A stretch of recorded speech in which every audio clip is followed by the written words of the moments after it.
اور جب میں تمہارا عمل دیکھتا ہوں تو میں ذرہ بھر بھی تم سے متاثر نہیں ہوتا۔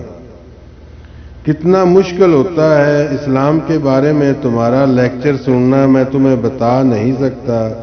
مجھ میں اور تم میں زیادہ فرق تو نہیں۔ تم نے داڑھی رکھ کر اسلام کر کے سارے کام کرتے ہو جو میں داڑھی کے اور اسلام کی بات کیے بغیر کرتا ہوں۔ عبادت نے کیا انقلاب برپا کیا تمہاری زندگی میں، سوائے اس کے کہ تمہیں ایک خوش فہمی ہو گئی ہے کہ تم سیدھے جنت میں جاؤ گے اور ہم سارے دوزخ میں۔ تمہارے قول و فعل میں اگر یہ تضاد نہ ہو تو میں کبھی تم سے یہ سب نہ کہتا، مگر میں تم سے ریکویسٹ کرتا ہوں کہ تم دوسروں کو مذہب کی طرف راغب کرنے کی کوشش نہ کیا کرو، کیونکہ میں سمجھتا ہوں کہ تم خود بھی مذہب کے صحیح مفہوم سے واقف نہیں ہو۔ اب میری ان ساری باتوں کو مائنڈ مت کرنا۔ سالار اب ٹیبل پر پڑا ایک سگریٹ سلگا رہا تھا۔ ساتھ تقریباً گونگا ہو گیا تھا۔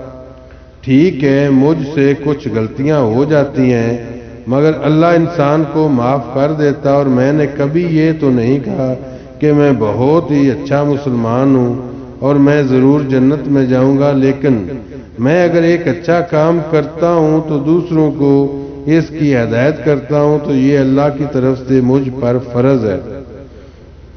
سعد نے کچھ دیر خاموش رہنے کے بعد اس سے کہا، سعد، تم خواہ مخواہ دوسروں کی ذمہ داری اپنے سر پر مت لو۔ پہلے اپنے آپ کو ٹھیک کرو، پھر دوسروں کو ٹھیک کرنے کی کوشش کرو تاکہ کوئی تمہیں منافق نہ کہہ سکے۔ اور جہاں تک اللہ کے معاف کر دینے کا تعلق ہے تو اگر تمہارا یہ خیال ہے کہ وہ تمہاری غلطیوں کو معاف کر سکتا ہے تو پھر وہ ہمیں بھی معاف کر سکتا ہے ہمارے گناہوں کے لیے۔ تم اگر یہ سمجھتے ہو کہ لوگوں کو اسلام کی طرف راغب کرنے سے تمہاری نیکیوں میں اضافہ ہوگا اور تم اپنے گناہوں سمیت اللہ کے قریب ہو جاؤ گے تو ایسا نہیں ہوگا۔ بہتر ہے تم اپنا ٹریک ریکارڈ ٹھیک کرو، صرف اپنے آپ کو دیکھو، دوسروں کو نیک بنانے کی کوشش نہ کرو، ہمیں برا ہی رہنے دو۔ اس نے ترشی سے کہا۔ اس لمحے اس کے دل میں جو آیا اس نے سعد سے کہہ دیا تھا۔ جب وہ خاموش ہوا تو سعد اٹھ کر چلا گیا۔ اس دن کے بعد اس نے دوبارہ کبھی سالار کے سامنے اسلام کی بات نہیں کی۔ وہ اس ویک اینڈ پر بہت دنوں کے بعد کسی ریسٹورنٹ میں گیا تھا۔ اپنا آرڈر ویٹر کو نوٹ کروانے کے بعد وہ ریسٹورنٹ کے شیشوں سے باہر سڑک کو دیکھنے لگا۔ وہ جس میز پر بیٹھا تھا وہ کھڑکی کے قریب تھی اور قد آدم کھڑکیوں کے شیشوں کے پاس بیٹھ کر اسے یوں ہی محسوس ہو رہا تھا جیسے وہ باہر فٹ پاتھ پر بیٹھا ہوا تھا۔ کسی لڑکی کی سسکیوں نے اس کی ماہیت کو توڑا۔ اس نے بے اختیار مڑ کر دیکھا۔ اس سے پچھلی میز پر ایک لڑکا اور لڑکی بیٹھے ہوئے تھے۔ لڑکی کسی بات پر روتے روتے سسکیاں لے رہی تھی اور ٹشو کے ساتھ اپنے آنسو پوچھ رہی تھی۔ لڑکا اس کے ہاتھ کو تھپ تھپاتے ہوئے شاید اسے تسلی دے رہا تھا۔ ریسٹورانٹ اتنا چھوٹا اور ٹیبلز اتنی قریب قریب تھیں کہ وہ بڑی آسانی سے ان کی گفتگو سن سکتا تھا، مگر وہ وہاں اس کام کے لیے نہیں آیا تھا۔ وہ سیدھا ہو گیا۔ ناگواری کی ایک لہر سی اس کے اندر سے اٹھی تھی۔ اسے اس طرح کے تماشے اچھے نہیں لگتے تھے۔ اس کا موڈ خراب ہو رہا تھا اور وہاں سکون سے کچھ وقت گزارنے آیا اور یہ سب کچھ۔ اس کا دل اچاٹ ہونے لگا۔ وہ دونوں رشین تھے اور اسی زبان میں ایک دوسرے سے باتیں کر رہے تھے۔ وہ ایک بار پھر کھڑکی سے باہر دیکھنے لگا، مگر غیر محسوس طور پر اس کی سماعتیں ابھی بھی انہی سسکیوں کی طرف مرکوز تھیں۔ اس نے کچھ دیر بعد مڑ کر ایک بار پھر اس لڑکی کو دیکھا۔ اس بار اس کے مڑنے پر لڑکی نے بھی نظریں اٹھا کر اسے دیکھا۔ چند لمحوں کے لیے ان دونوں کی نظریں ملی تھیں اور وہ چند لمحے اس پر بہت بھاری گزرے تھے۔ اس کی آنکھیں متورم اور سرخ ہو رہی تھیں۔ اسے یکدم ایک اور چہرہ یاد آیا، امامہ ہاشم کا چہرہ، اس کی متورم آنکھیں۔ ویٹر اس کا آرڈر لے کر آ چکا تھا اور وہ اسے سرو کرنے لگا۔ اس نے پانی کے چند گھونٹ پیتے ہوئے اپنے ذہن سے اس چہرے کو جھٹکنے کی کوشش کی۔ اس نے چند گہرے سانس لیے۔ ویٹر نے اپنا کام کرتے کرتے اسے غور سے دیکھا، مگر سالار کھڑکی سے باہر دیکھنے میں مصروف تھا۔ آج موسم بہت اچھا ہے اور میں یہاں اچھے لمحے گزارنے آیا ہوں، ایک اچھا کھانا آیا ہوں، اس کے بعد یہاں سے ایک فلم دیکھنے جاؤں گا۔ مجھے اس لڑکی کے بارے نہیں سوچنا چاہیے، کسی بھی طرح وہ پاگل تھی، بکواس کرتی تھی، مجھے اس کے حوالے سے کسی قسم کا کوئی پچھتاوا نہیں ہونا چاہیے۔ مجھے کیا پتا وہ کہاں گئی، کہاں مری، یہ سب اس نے خود کیا، میں نے صرف مذاق کیا تھا اس کے ساتھ۔ وہ مجھ سے رابطہ کرتی تو میں اسے طلاق دے دیتا۔ لاشعوری طور پر خود کو سمجھاتے سمجھاتے ایک بار پھر اس کا پچھتاوا اس کے سامنے آنے لگا۔ پیچھے بیٹھی ہوئی لڑکی کی سسکیاں اب اس کے دماغ میں نیزے کی طرح چبھ رہی تھیں۔ میں اپنی ٹیبل تبدیل کرنا چاہتا ہوں، اس نے بہت کھردرے انداز میں ویٹر کو مخاطب کیا۔ ویٹر حیران ہو گیا۔ کس لیے سر؟ یا تو ان دونوں کو ٹیبل تبدیل کر دو یا میری، اس نے ہاتھ کے اشارے سے کہا۔ ویٹر نے ایک نظر اس جوڑے کو دیکھا، پھر وہ سالار کا مسئلہ سمجھا یا نہیں، مگر اس نے کونے میں لگی ہوئی ایک ٹیبل پر سالار کو بٹھا دیا۔ سالار کو چند لمحوں کے لیے وہاں آ کر واقعی سکون ملا۔ سسکیوں کی آواز اب وہاں نہیں آ رہی تھی، مگر اب اس لڑکی کا چہرہ اس کے بالکل سامنے تھا۔ چاولوں کا پہلا چمچ منہ میں ڈالتے ہی اس کی نظر اس لڑکی پر دوبارہ پڑی۔ وہ ایک بار پھر بد مزہ ہو گیا، اسے ہر چیز یکدم بے ذائقہ لگنے لگی تھی۔ یہ یقیناً اس کی ذہنی کیفیت تھی، ورنہ وہاں کا کھانا بہت اچھا ہوتا تھا۔ انسان نعمتوں کا شکر ادا کر ہی نہیں سکتا۔ یہ میری زبان پر ذائقہ چکھنے کی حس، یہ کتنی بڑی نعمت ہے کہ میں اگر کوئی چیز کھاتی ہوں تو میں اس کا ذائقہ محسوس کر سکتی ہوں، اچھا کھانا کھا کر خوشی محسوس کر سکتی ہوں۔ بہت سے لوگ اس نعمت سے بھی محروم ہوتے ہیں۔ اس کے کانوں میں ایک آواز گونجی تھی اور یہ شاید انتہا ثابت ہوئی۔ وہ کسی آتش فشاں کی طرح پھٹ پڑا۔ اس نے پوری قوت سے چمچ اپنی پلیٹ میں پٹکا اور بلند آواز میں دھاڑا، shut up, just shut up. Restaurant میں یکدم خاموشی چھا گئی۔ You bitch, you bastard, just shut up. وہ اب اپنی سیٹ سے کھڑا ہو گیا تھا، اس کا چہرہ سرخ ہو رہا تھا۔ تم میرے ذہن سے نکل کیوں نہیں جاتی؟ دونوں کن پٹیوں پر ہاتھ رکھتے ہوئے وہ چلایا۔ میں تمہیں مار ڈالوں گا اگر تم مجھے دوبارہ نظر آئیں۔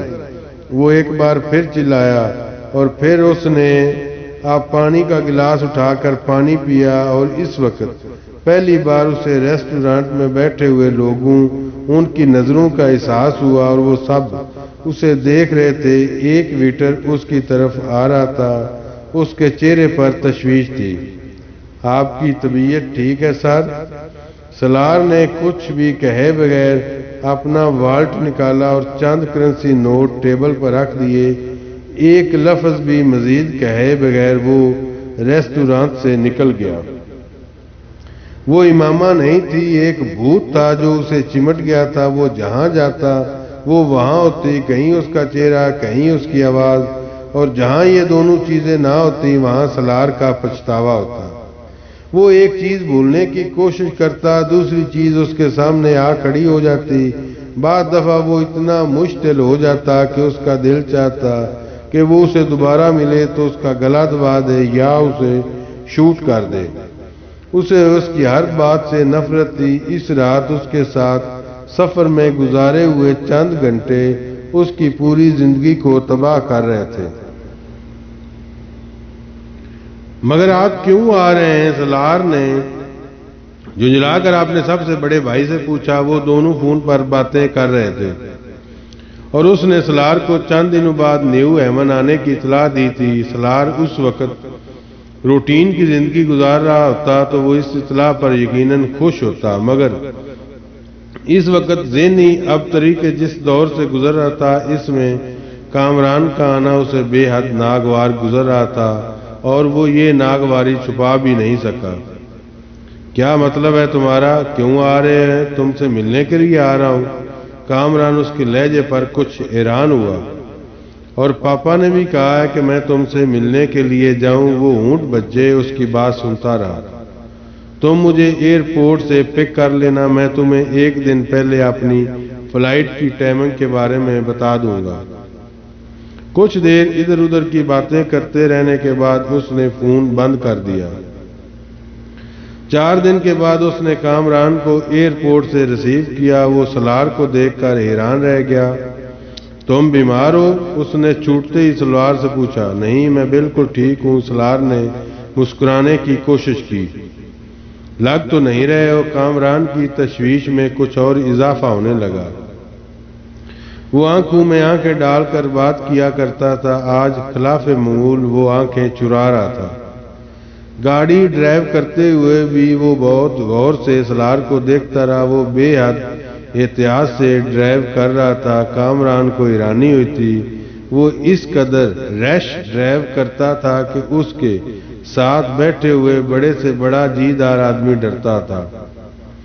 ساتھ کو یہ ایک مثبت تبدیلی لگی تھی، مگر یہ واحد مثبت تبدیلی تھی جو اس نے محسوس کی تھی، باقی تبدیلیاں اس کو پریشان کر رہی تھیں۔ اسٹڈیز کیسی جا رہی ہیں تمہاری؟ ٹھیک ہیں۔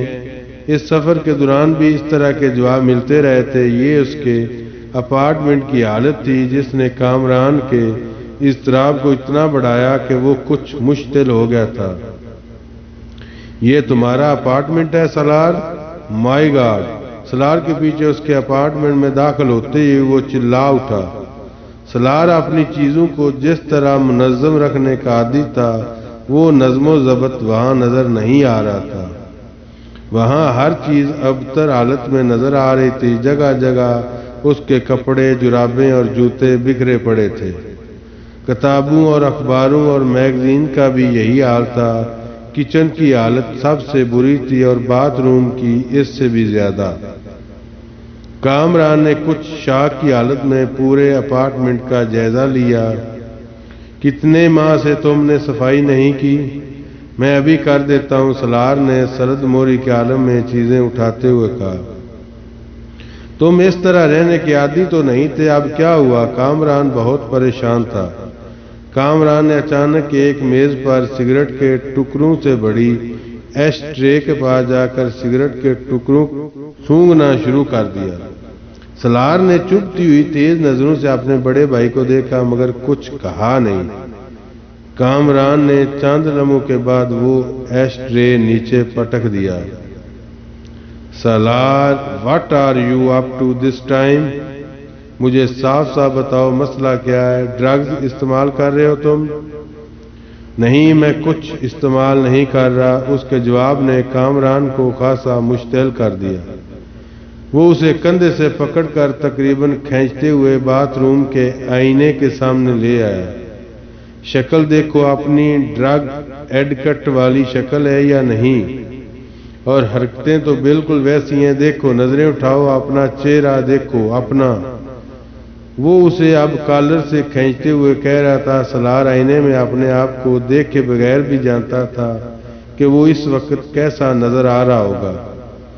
گہرے حلقوں اور بڑی ہوئی شیپ کے ساتھ وہ کیسا نظر آ سکتا تھا؟ رہی صحیح کسر ان محاسوں اور اونٹوں پر جمی پٹریوں نے پوری کر دی تھی جو بے تحاشا کافی اور سگریٹ پینے کا نتیجہ تھے۔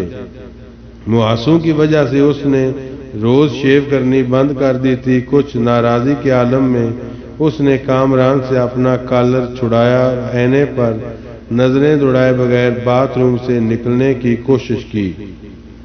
لعنت برس رہی ہے تمہاری شکل پر۔ لعنت وہ لفظ تھا جو کامران اکثر استعمال کیا کرتا تھا۔ سالار نے پہلے کبھی اس لفظ کو محسوس نہیں کیا تھا، مگر وہ اس وقت کامران کے منہ سے جملہ سن کر جیسے بھڑک اٹھا تھا۔ ہاں، لعنت برس رہی ہے میری شکل پر۔ وہ قدرے بفرے ہوئے انداز میں کامران کے سامنے تن کر کھڑا ہو گیا۔ جب میں کہہ رہا ہوں کہ میں ڈرگز نہیں لے رہا تو نہیں لے رہا۔